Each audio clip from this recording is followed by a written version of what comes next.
ഗ്രാമപഞ്ചായത്ത് പരിധിയിലെ കുടുംബാരോഗ്യ കേന്ദ്രവുമായി ബന്ധപ്പെട്ടുയർന്ന ആരോപണങ്ങൾക്ക് പിന്നാലെയാണ് കൊന്നത്തടി പഞ്ചായത്തിൽ തൊഴിലുറപ്പ് പദ്ധതിയിൽ ക്രമക്കേട് നടന്നുവെന്ന ആരോപണവുമായി UDF നേതാക്കൾ രംഗത്തെത്തിയിട്ടുള്ളത്.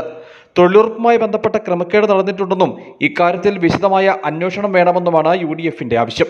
LDF ഭരണസമിതി കൂട്ടാളികളും ഇത്രയും നാളും അഴിമതിക്ക് തെരഞ്ഞെടുത്തത് ആരോഗ്യവകുപ്പിനെയാണെങ്കിലും ഇപ്പോൾ അവർ കൈവച്ച മേഖല എന്ന് പറഞ്ഞാൽ തൊഴിലുറപ്പ് മേഖലയിലോട്ടാണ്.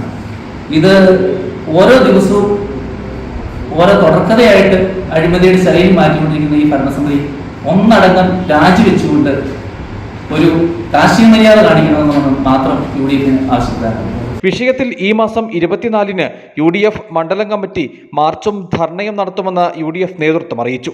തൊഴിലുറപ്പുമായിട്ട് ബന്ധപ്പെട്ട അഴിമതിയിൽ കൊന്നത്തടി പഞ്ചായത്ത് ഭരണസമിതിക്കെതിരെ UDF കൊന്നത്തടി മണ്ഡലം കമ്മിറ്റിയുടെ നേതൃത്വത്തിൽ പഞ്ചായത്ത് ജോയിന്റ് ഡയറക്ടർക്കും ഓംബുഡ്സ്മാനും ജില്ലാ കളക്ടർക്കും പരാതി കൊടുത്തിട്ടുണ്ട്. അതോടൊപ്പം തന്നെ ഈ വരുന്ന 24-ാം തീയതി 10 മണിക്ക് കൊന്നത്തടി പഞ്ചായത്ത് ഓഫീസ് പടിക്കിലേക്ക് UDF മണ്ഡലം കമ്മിറ്റിയുടെ നേതൃത്വത്തിലുള്ള മാർച്ചും ധർണയും ഉണ്ടാകുന്നതായിരുന്നു. പഞ്ചായത്തിൽ നടക്കുന്ന ധൂർത്തും ക്രമക്കേടും LDF നേതൃത്വം അറിഞ്ഞാടെ നടക്കുന്നെന്ന ആരോപണവും UDF നേതാക്കൾ വാർത്താ സമ്മേളനത്തിൽ മുമ്പോട്ട് വെച്ചു.